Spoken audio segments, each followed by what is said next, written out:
کتلہ غربیہ ہے جس کو کہتے ہیں کہ ایک کتلہ شرقیہ ایک کتلہ غربیہ. جو رومن امپائر تھا اس کا نام ہے کتلہ غربیہ. یہ کتلہ غربیہ جو ایک وقت جنگ لڑ کے ایرانیوں پر غالب آ چکے تھے، یہ ان کے ساتھ ہونے والی جنگ ہے، اس لیے زیادہ سے زیادہ قربانی کرو.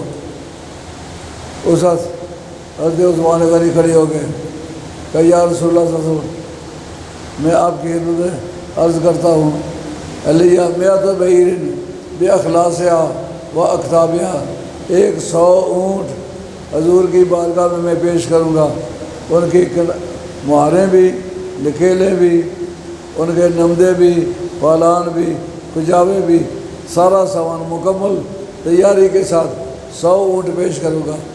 اس وقت عرب شریف میں 100 اونٹ کا مالک ہی کوئی نہیں تھا. حضرت عثمان غنی امیر آدمی تھے، انہوں نے کہا 100 اونٹ پیش کروں گا. سرکار نے ان سے وہ ادھر کر لیا، تھوڑا دوستو اتنے سے گزارا نہیں چلے گا، اور بھی مدد کرو. حضرت عثمان پھر کے بھی ادھر سامنے آ گئے، کہتے یا رسول اللہ علیہ میات بعیر باخلاصہا و اکتابہا، یا رسول اللہ 200 اونٹ اسی تفصیل کے ساتھ پیش کروں گا جن تفصیلات کا ذکر میں نے 100 کے ساتھ کیا ہے. سرکار خوش ہو گئے، سرکار بو ادھر سے ادھر فرما لیا. اشارہ تبدیلی سے کر دیں کہ اگر یہ کہہ دے میں اعلان کرتا گیا تو یہ دیتا جائے گا، دیوالیہ کر دے گا اپنے آپ کو. ادھر تیسری مرتبہ آپ چہرہ مبارک ادھر کر لیا. حضرت عثمان غنی ادھر آ گئے. جذبہ سخاوت بھی ایک ایسی چیز ہے، یہ بےتاب کر دیتی ہے. کنجوس سے اللہ بچائے. کنجوس مکھی چوس کی بیوی پریشان، بچے پریشان، اس کے کیش و اقارب پریشان، اس کو کسی کا پاس نہیں، وہ سمجھتا ہے پیسہ میرا خدا ہے. کنجوس آدمی کسی کام کا نہیں ہوتا. جب اتنی مرتبہ سرکار نے چہرہ مار کے ادھر کر لیا، ادھر آ کے سامنے کھڑے ہو گئے کہ یا رسول اللہ علیہ 300 بعیر باخلاصہا و اکتابہا، یا رسول اللہ 300 اونٹ انہی تفصیلات کے ساتھ پیش کروں گا جن تفصیلات کے ساتھ پہلے 100 اونٹ کا ذکر کیا ہے. اس طرح کجاوے، نکیلیں، مہاریں، کمبل، نمدے، پالان، تمام سامان 300 اونٹ. میں زمینداروں کا پیر ہوں، دیہاتوں میں پیری مریدی ہمارا عام ہے. 100 اونٹ اگر آپ کتار میں 3 میل سے زیادہ ایریا 300 اونٹ گھیر لیتا ہے. 300 اونٹ کی قطار بڑی قطار ہے. لیکن سرکار کو خوش دیکھ کے گئے. جب گھر گئے واپسی پر آتے ہوئے آپ نے 1000 دینار لیا ساتھ. سرکار کی بارگاہ میں 300 اونٹ بھی پیش کیے اور 1000 دینار بھی، جو ہمارا اس وقت سٹرلنگ کوائن ہے نا روپیہ، اس وقت درہم جو ہے وہ سٹرلنگ کوائن تھا، راج الوقت سکہ تھا. اور جو دینار ہے وہ 15 درہم کا تھا. 15 درہم 1 دینار میں ہوتے تھے.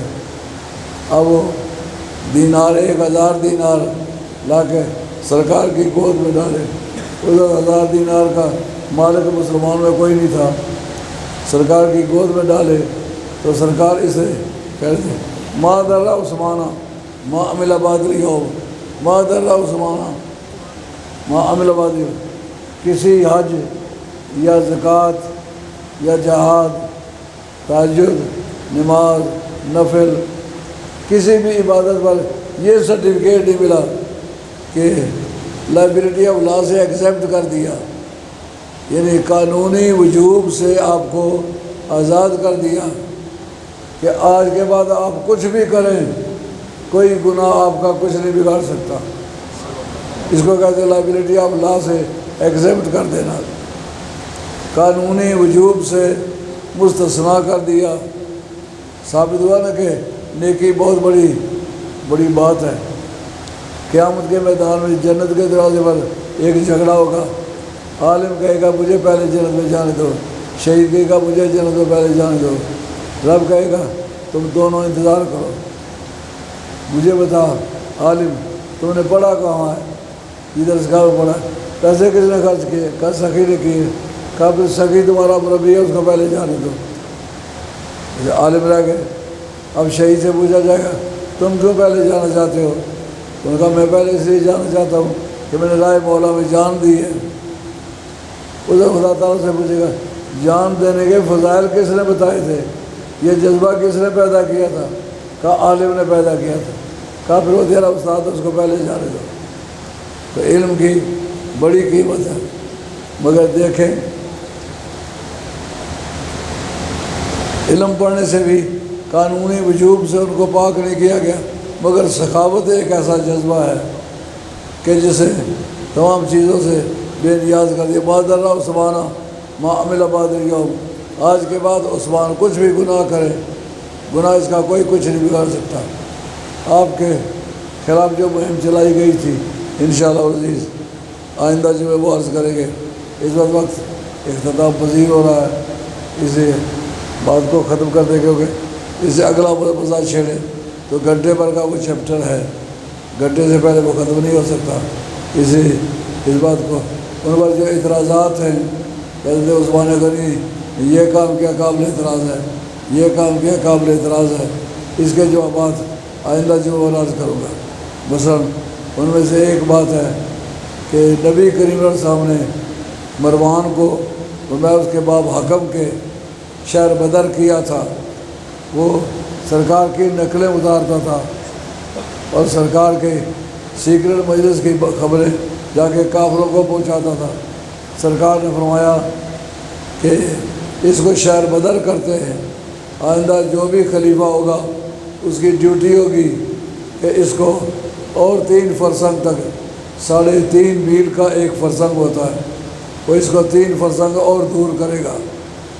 تو حضرت ابو صدیق نے بھی ایسا ہی کیا تھا، عمر فاروق نے بھی ایسا ہی کیا تھا، لیکن حضرت عثمان کا وہ چچا زاد تھا، اس وہ جلاوطن تھے۔ جب یہ خلیفہ بنے انہوں نے مروان کو بھی وہاں مدینہ طیبہ بنا لیا، اپنے چچا حکم کو بھی بلا لیا، لیکن اس پر مسلمانوں نے اعتراض کیا ان کو کیوں بلایا ہے؟ انہوں نے کہا سرکار نے مجھ سے وعدہ کیا تھا۔ کہا اگر وعدہ کیا تھا بتایا کیوں نہیں؟ اس بارے میں جو اعتراضات ہیں انشاءاللہ عزیز آئندہ جو میں پر ذکر کروں گا، ان کے جوابات بھی عرض کروں گا۔ ہم اہل سنت والجماعت کے جو لوگ ہیں ہمیشہ اس بات کا لحاظ رکھتے ہیں اہل رسول پر کوئی آنچ آئے اس کا دفاع کرتے ہیں، کیونکہ ہم اہل رسول کے دھڑے کے لوگ ہیں۔ نبی پاک کے صحابہ پر کوئی آنچ آئے ہم اس کا دفاع کرتے ہیں، اس لیے کہ جنہوں نے مشکل وقت میں سرکار کے ساتھ کندھے سے کندھا ملا کے کام کیا، اپنے گھر بار کو، اپنی دولت سرمایہ کو، اپنے وسائل کو داؤ پہ لگایا اور سرکار کو خوش کیا، سرکار راضی ہوئے، تو ان کا ہم دھڑا کرتے ہیں کہ انہوں نے مشکل وقت میں سرکار کا ساتھ دیا۔ اب اگر ان پر کوئی آنچ آئے ہماری ڈیوٹی ہے، ہم نے سرکار کا کلمہ پڑھا ہوا ہے، سرکار کے آل بیت کا بھی اور سرکار کے صحابہ کے بھی لحاظ رکھیں۔ انشاءاللہ عزیز آئندہ جمعہ پر ان کی جو برائیاں لوگوں کی نظر میں ہیں وہ بھی عرض کریں گے۔ وہ برائیاں جھوٹ نہیں سچائی ہیں، مگر اس کا رد کروں گا، ثابت کروں گا کہ حضرت عثمان غنی رضی اللہ عنہ کو ان کیسوں میں سے کسی میں چارج نہیں کیا جا سکتا۔ اللہ میرا اور آپ کا خاتمہ سچے دین پر کرے۔ وما علینا الا البلاغ المبین۔